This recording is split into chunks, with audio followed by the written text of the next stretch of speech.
Tadi ada Bang Nando bertanya, ini kenapa kakaknya Aliando? Oke.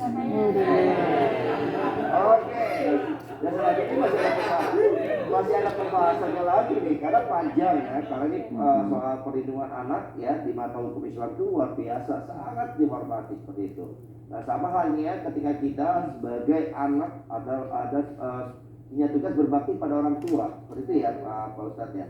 Nah, gimana kalau misalkan ternyata gini, kita tahu ya, misalkan mohon maaf, dia anak yang memang sudah ditinggalkan atau sebagai anak yatim piatu sejak dari lahir kecil gitu ya. Itu gimana? Apakah di hukum Islam itu ya, anak itu hak asuhnya atau apakah perlu ibarat kata saudaranya ataupun pamannya atau bibinya mengasuhnya atau bagaimana? Ya, para pemirsa yang dimuliakan Allah Subhanahu wa taala, kita langsung ke sosok Rasulullah saja. Ya. Rasulullah Shallallahu alaihi wasallam ketika masih di kandungan itu sudah ditinggalkan oleh orang tuanya. Lalu kemudian ditinggalkan juga oleh ibunya. Yatim piatu dalam usia masih kecil. Masya Allah, pribadi Rasulullah, tauladan manusia mulia, sudah mencontohkan demikian. Ini menandakan bahwa pribadi Rasulullah Shallallahu Alaihi Wasallam itu hebat bukan karena orang tuanya. Hati-hati. Ada orang yang membanggakan orang tuanya. Gue hebat karena orang tua. Tapi Rasulullah menampik itu semua, bahwa kehebatan Rasulullah menjadi manusia mulia betul-betul langsung bimbingan Allah Subhanahu wa taala. Nah, pengasuhannya ke siapa? Pertama kakeknya dulu. Kakeknya dulu. Kalau Rasulullah, kakeknya dulu. Kakeknya wafat, ke pamannya. Ya, sampai kemudian besar Rasulullah SAW. Tentu kepada keluarganya. Dan ketika anak itu yatim atau bahkan yatim piatu, sesungguhnya kita semua ini adalah menanggung dari anak yatim itu. Bahkan anak yatim itu disantuni atau masuk dalam kategori 8 asnaf yang menerima hak menerima zakat.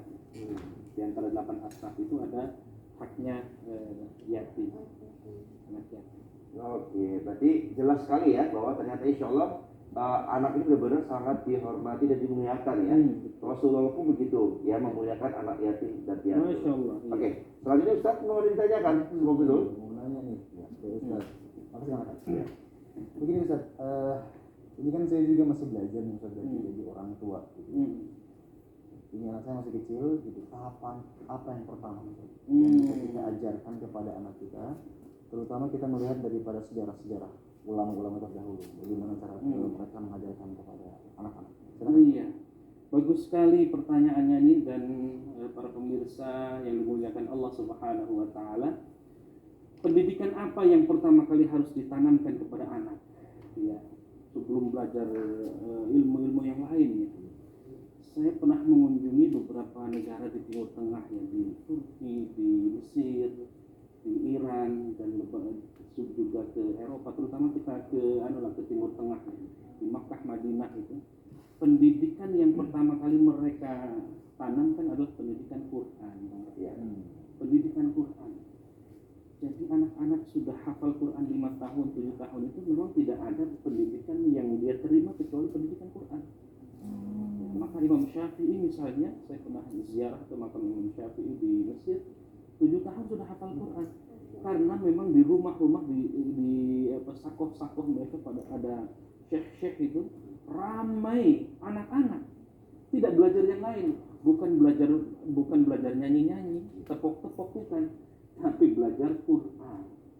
Jadi kalau usia 7 tahun sudah hafal Quran, maka mau belajar apapun, maka insya Allah otaknya juga encer, itu otaknya jalan. Ya.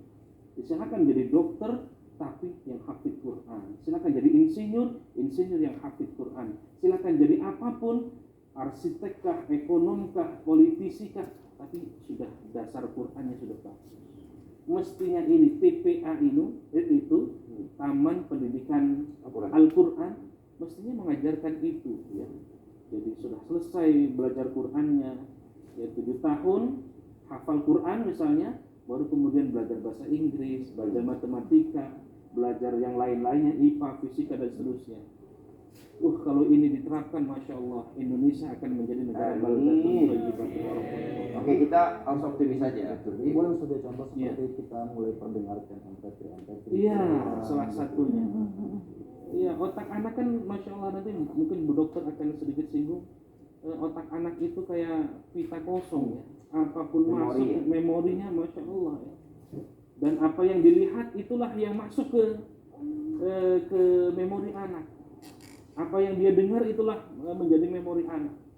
Kalau diperdengarkan dari, bukan hanya dari sudah dilahirkan, tetapi dari kandungan sudah didengarkan itu Quran, masya Allah, begitu lahir sudah hafal Quran. Ya enggak juga ya. Tapi sudah beberapa tahun, ya insya Allah di bawah 10 tahun sudah hafal Quran. Kalau ini masya Allah Bapak. Saya membayangkan Indonesia menjadi negara yang makmur, rumah di pahlawan. Ini jawabannya jelas sekali ya. Dan selanjutnya ini kayaknya Boah mau nanya Boah. Bertanya. Oh ya. Kan kalau ibu nih ya. Bapaknya mana? Tinggal dulu. Baju merah nih, ngantuk-ngantuk. Habis begadang. Jangan diketawain, habis begadang tahajud. Ini pengen nanya nih Bang Raka sama Bu Dokter. Kan banyak nih ya, sekarang orang tua tuh suka ngebeda-bedain anak, banding-bandingin anak gitu kayak. Lo lihat lo anak tetangga juara 1. Itu gimana sih, maksudnya caranya tuh biar orang tua tuh nggak membanding-bandingin, kan itu ke fisik anak juga ya, ke mental anak juga ya, jadi kepikiran gitu. Oke. Mungkin dikaitkan juga dengan yang tadi sudah dijelaskan oleh Ustadz ya, bahwa di mana anak ini merupakan seperti pita kosong di dalam otaknya. Kita katakan itu neuron-neuron persarafan. Di mana neuron-neuron persarafan ini memang harus diisi dengan hal-hal yang positif, bukan hal-hal yang negatif. Ketika kita memberikan hal-hal negatif di situ, maka neuron itu menjadi rusak. Otomatis anak-anak di bawah usia 5 tahun itu memang benar-benar masih bersih sekali. Kita harus tanamkan hal-hal positif di sini. Jangan sampai kita menanamkan hal-hal yang negatif justru. Karena ketika kita menanamkan hal-hal yang negatif, maka neuron-neuron tersebut menjadi rusak. Nah, kalau yang tadi Pak Buah katakan ya, tuh lihat tuh anak yang sebelah pinter banget gitu kan ya. Itu merupakan hal-hal negatif. Kita bisa rubah metodenya dengan kita memberikan reward atau pujian di sini. Misalkan, nak lihat nak, tetangga kita, dia pintar loh. Insya Allah, Dede juga bisa kayak begitu. Kalau misalkan Dede bisa melakukan hal yang sama seperti yang tetangga kita lakukan, maka mama akan berikan reward. Atau kita akan berikan apa gitu. Itu diperbolehkan. Tapi jangan sampai kita memberikan hal yang negatif. Malah, tuh, lihat tuh yang sebelah. Kamu mah nggak bisa-bisa kayak yang sebelah. Itu justru hal-hal yang membandingkan seperti itu menjadi hal-hal yang negatif yang akan menjadi termindset pada anak. Gitu. Oke nih. Berarti lagi-lagi diingatkan sama Bu Dokter. Ayo, jangan sampai kita ya menyampaikan atau berargumen negatif. Karena anak merekam ya. Betul. Kita itu ya. Sangat merekam. Betul. Sama kayak Boah juga gitu tuh. Kalau sama adanya seharusnya tuh jangan galak-galak. Minimal dijajanin adanya, betul nggak? Reward ya. Beli coklat 2. Iya. Karyawan dia ntar. Nih, ada yang lewat lagi arah Kak. Mana? Iya, nggak tahu siapa ya dah lewat ya. Kita jeda dulu. Nah, buat pemirsa di rumah nih jamaah jangan pada ngantuk lu. Nih, daripada bengong mendingan nonton Serambi Islami ya. Tetap di Serambi Islami. Mulia hati. Segmen terakhir. Ya. Apa semuanya sama doa sama sholawat 8 menit. Jadi nanti mungkin saya simulan ke Bu Dokter dulu, baru ke Pak Ustadz, baru kasih ke saya closing dulu, baru doa nanti mau Ustadz dulu ya. Kamu mau nih?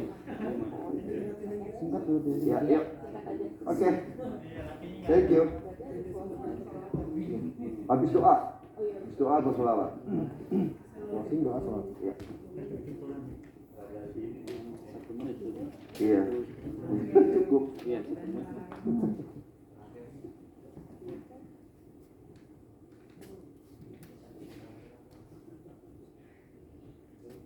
Lima, empat, tiga, dua. Alhamdulillahirrahmanirrahim, dan kita sudah kembali lagi di studio. Tapi sekali karena di segmen terakhir kita waktu terbatas ini, tapi insya Allah apa yang disampaikan menjadi sebuah catatan amal kebaikan dan ilmu yang sangat